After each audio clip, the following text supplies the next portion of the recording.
guys, it's Emily, and today I'm here to bring you a wrap-up of what I read in the first part of January. I'm trying to get on the schedule of doing Friday reads, but I haven't managed to get on that schedule yet. So here's a wrap-up to start off my reading year. The first book that I finished in 2018 was The Abbott's Ghost by Louisa Alcott, writing under the pen name A.M. Bernard. This is a really short Christmas ghost story. It's only 88 pages long. I read this entire thing at work on the computer. It's, a really quick read.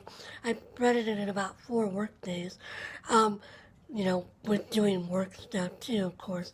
So this is just a little story where a group of family and friends are at a house in the week between Christmas Eve and New Year's Eve, and there's some drama, there's some unhappily married people, and then there's a disabled guy in a wheelchair, and he's in love with his cousin, and the cousin loves him back, but she's also meant to be marrying this other man who is a lot wealthier than the original with the cousin.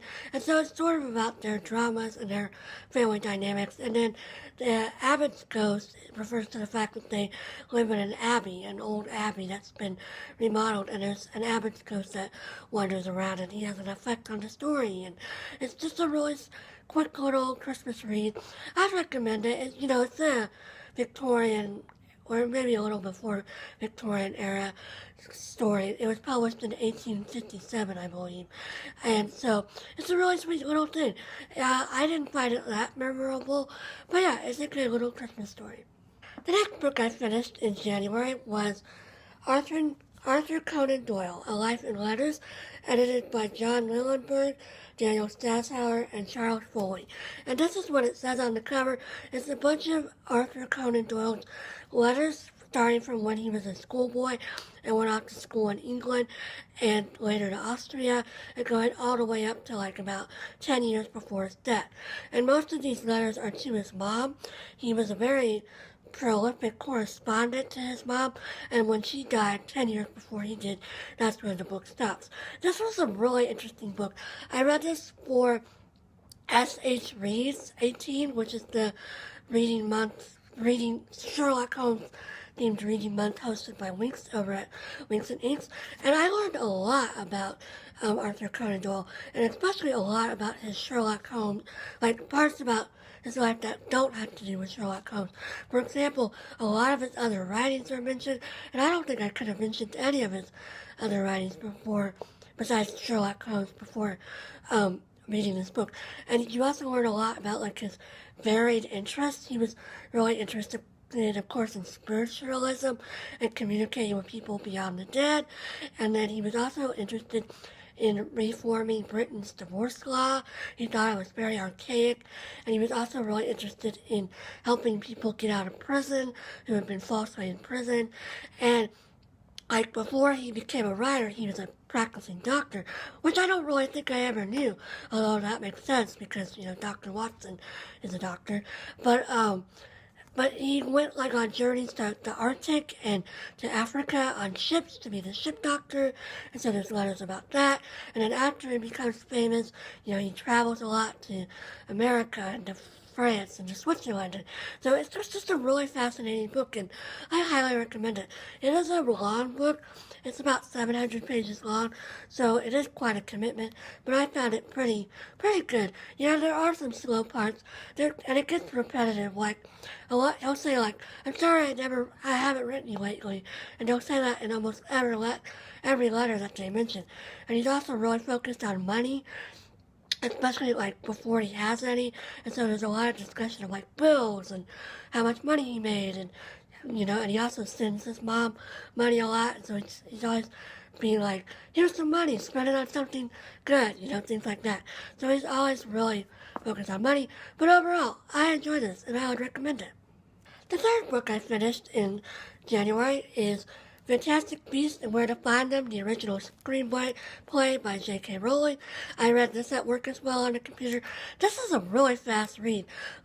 I read this whole thing in 2 work days, and that's with, working too. So it's a really fast read because there's a lot of pictures, between every acts. There's like a big picture, and there's blank, like there's a picture like this, and there's a lot of blank pages, and there's a lot of gaps between the lines and between the stage directions.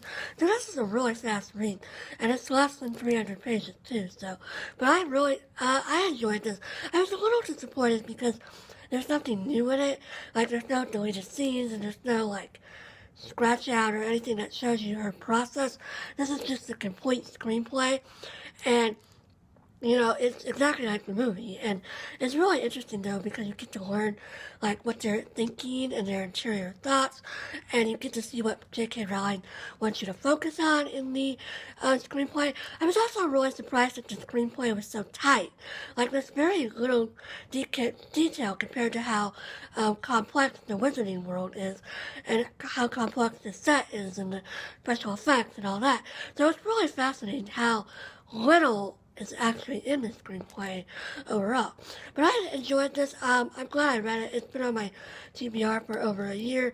It's not anything to write home about. It's literally what it says on the tin. Although I would argue it's probably not the original screenplay. It's probably the highly edited, after a long process screenplay. But that's just me.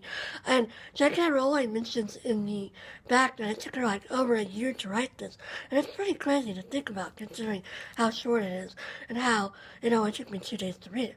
But this did make me want to pick up the movie again and rewatch the movie, so I might do that. But yeah, it was a good book, and as someone who might want to write a screenplay someday, I found it really interesting as well. So yeah, highly recommend if you're interested in Harry Potter or screenplays. The final book I want to talk about is The Atomic City Girls by Janet Beard. I got this as an ARC from Library Thing, and I've already written my reviews for Library Thing and for Goodreads. But just briefly, this is a historical fiction novel set between 1944 and 1945 in Oak Ridge, Tennessee, at the big factory there where they were enriching uranium and plutonium so that it could be sent off to Los Alamos, New Mexico, and be put in the atomic bomb so that they could, win World War II. And this has 4 perspectives, and even though it says Atomic City Girls, 2 of these perspectives are men. So that was kind of annoying. And also, the 2 girls are ladies. They technically should be called women. They're not that interesting, and I was kind of disappointed. Cece is a gold digger whose whole focus is finding a husband for after the war. And then June is a really small-town country girl, and she's really not confident at all when she first comes, and she gets connected with this guy, Sam, and Sam's like an alcoholic and not a very nice person, and they start going out. And throughout the course of the novel, eventually she develops self-confidence. But it was just like, I wish she had developed it on her own without any help from Sam or any man. And see, the 2 girls, at first they're friends, but then very quickly they start to not like each other. And I guess I would have preferred more focus on their friendship and becoming a friendship and, the power of female friendship. And I don't know. I would have preferred more like self-actualized women, which I guess you could argue that this is more realistic. But to me, it's like if you're going to use the title, The Atomic City Girls, you ought to have like a good example of girls to reflect your title. And I don't know. And see, there's also like pictures in the book, like scenes from Oak Ridge. Can you see that? Scenes from Oak Ridge and things like that. And they were interesting, but like a lot of times they didn't have anything to do with the story. So it just felt like she threw them in there. And it was sort of like, what? Why even bother? Or like, you could have had them in a part in the middle, or at the end. And see, this is an art copy, so it's only like 350 pages. But I think at the actual end of the book, see, it says there's going to be like interviews and stuff. Like on Goodreads, this book shows as being 384 pages. So if this comes out to my library or, to a local bookstore, I might go and skim through the interview just so I can say that I've read all 384 pages versus the 352 that it's currently at. So this was okay, but unfortunately I can't say I recommend it. I would say if you want a book about the subject, you should pick up The Girls of Atomic City by Denise Kergman, which I read, in December and really liked, and that one is actually told in a narrative nonfiction format, so you could get a narrative format out of that book if you wanted to. So I would recommend that one over this one. But my mom says she wanted to read this, so I'm going to pass it on to her. So, and then I'll probably send it off to my library to their donation pile, because it's already got the spine is wearing off because where you hold it, I guess your sweat or whatever, the grease from your fingers. But anywho, yeah.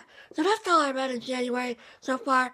I'm in the process of two more books right now, and I'll probably get at least another one read. But we'll see. I hope everybody's having a great day, and I'll talk to you again soon. Bye.